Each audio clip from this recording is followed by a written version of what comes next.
Hello everyone, greetings from Japan. Today is Thursday, 7:55 a.m., November 25th, 2021. I just finished watching this suggested video for today. It's Eric Dubé's The Total Eclipse of the Mind. Very good video on gravity. I recommend it everyone to watch it. So today's video I'm going to talk about a subject that I have had for a while. I saved this picture back in May. So I've had this picture on my phone and I always wanted to make a video about it, to talk about this. And just so many other things came along first. But I want you guys to pay attention to this picture. It was taken in Florianópolis, Brazil. That's in the south of Brazil, facing the Atlantic, facing east.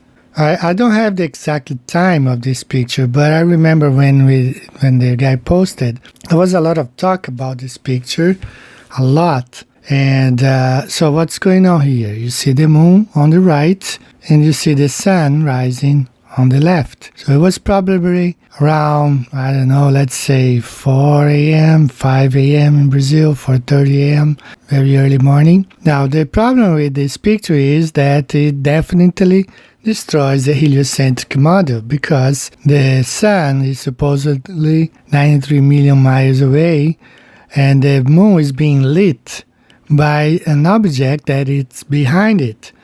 So the heliocentric model says that the moon reflects this light of the sun, but that's not the case. You see the shining moon. The moon is shining on the right. According to the heliocentric model, it's 238,000 miles away, being lit by an object that's 93 million miles away behind it. So what I did, I went to timeanddate.com, since we were talking about this picture a lot.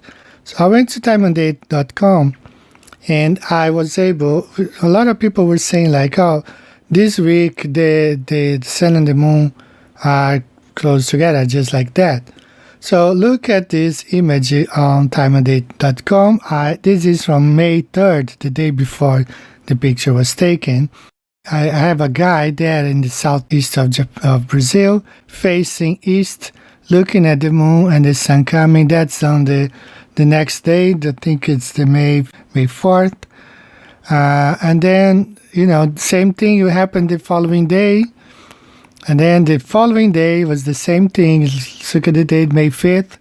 And the people facing, they would see the sun coming and behind the moon. It was the whole week that month. That's on May 6th. Same thing, someone from Brazil would be able to see the sun and the moon approaching from the east. And it goes on for another day. May 7th, the same thing. And we will see, I think, one more day or 2 more days. No, there's one more, May 8th. You see there, same situation. The moon was in front of the sun and the sun behind it, and someone in Brazil, on the coast of Brazil. In this case here, like someone on the west coast of South America, let's say Peru or Ecuador, would see the same thing, would see the moon and the sun that is supposed to be behind it, and could see both of them. So that happened for that week. So this is converting May 4th on the flat earth map. This is exactly as we see in the picture, sun on the left and the moon on the right side. So this is the event that happened on May 4th, and I had this in my mind to make a video about it. And you can see there's someone in Brazil, just like in the picture is showing, facing east, could see the moon on the right and the sun rising on the left. That proves that in the heliocentric model, the moon being in front of the sun could not be lit by the object that is behind it. It just shows that the moon has its own light, and the sun also has its own light. So both are luminaries, according to the Bible. Both emit their own light. So we don't have in the heliocentric model that the moon reflects. the sun. No, that's not the case. The moon has its own light, emits its own light. It's a luminary, just like the Bible says. Another thing I want to talk about real quick, it's about the eclipse that happened on the 19th, November 19th. Actually, in Brazil, here in Japan, that was on Friday. It happened on Friday the 20th, not Thursday. So this picture was taken by my wife. She was coming home. She leaves work at 5 p.m. every day. And she was coming home and she took the picture and sent to me. I was having classes, so I could not really go outside and film like I had planned. I thought the eclipse was going to start around 3 p.m., but it started at around 5. So there is a problem there. If you pay attention, it's 5:26 p.m. She was facing east. It was dark. But facing west, the sun was still up. The sun was still at the horizon. It was still daytime. So this eclipse proved one more time that the shadow of the moon is not caused by the earth being in between the sun and the moon, because both were in the sky at the same time. And if you see there, the lit part of the moon is facing south when the sun was on the west side. It's not reflecting any light of the sun. The moon has its own light, and it was being overshadowed by a dark body in the sky, not by the shade of the moon, of the earth. So it was amazing, because I was sending messages to my students, and I was telling them, hey, just go outside and look at the eclipse and see the sun on the west side is setting, and you see the moon was eclipsed. And they were saying, wow, I was seeing posted here in Japan, people saying, no, that's not being caused by the Earth's shadow. Something else is causing this eclipse. And it was very interesting. A lot of people saw we had cloudy skies here, but later at around 8 p.m., my wife, my daughter, they went outside and they were able to see the bloody moon. It was really red. But it was a very interesting eclipse. A lot of people saw here in Japan, and they were saying, oh, this is not being caused by the shade of the earth. There's something else that's causing this eclipse. So it was an eye-opener for many people here, and we've been talking about flat earth for a while, so many of them were able to see that the eclipse of the moon was not being caused by the shadow of the earth. Hey guys, I just want to add one more thing here before we close this video. This is from Facebook. Facebook has been, adding some fact checks to flat earth videos or pictures or messages, anything flat earth related. They've been adding some form of censorship on videos and pictures, flat earth pictures. This is from Facebook, and these are the one from Google.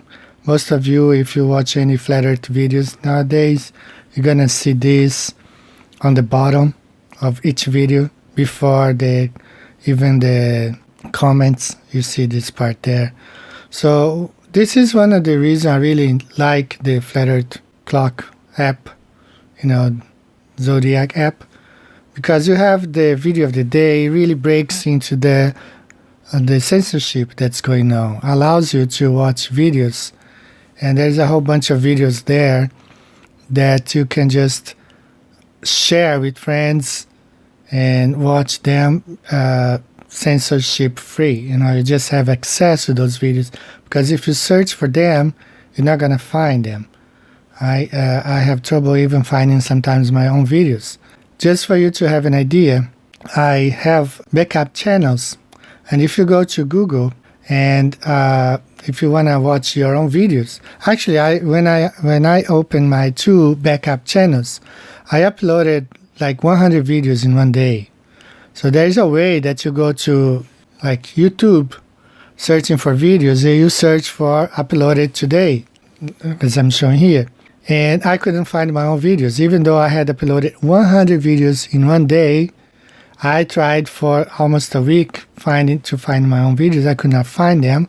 I found only 1 or 2 that really came up on the search engine, but that's the amount of censorship. Even if you upload your own video, you go there, the video that I upload of the day, this week or today, it's going to be hard to find. They only show the bad stuff, like Dr. or whatever his name is, Professor Daves, and all these guys. But this is one of the reasons I really like the Flat Earth Zodiac app, because you have access to the videos that you want to watch, and there's a archive there. You just flip and then you watch all kinds of videos you want, biblical videos or just regular ones. You can share them. I think it's a great tool for Flat Earth. It's a plus, it's not a minus. So I really like it. I've had it since it came around, and I'm really happy with it. I subscribed. I'm not afraid. I'm a blue dot because, the government knows where I am regardless. I don't have to be afraid of friend finder, because the government knows where I am. I don't hide myself. I have my email address, they have my IP address, they got everything. So there's no way. My phone has 3-4 cameras, and they know where I am, they hear me. I'm not afraid. So I don't know, this is just my point of view. I really like it. It's a useful tool. I use it. Okay, so that's what I have to say. So you guys take care. Have a good day. See you later. Bye-bye.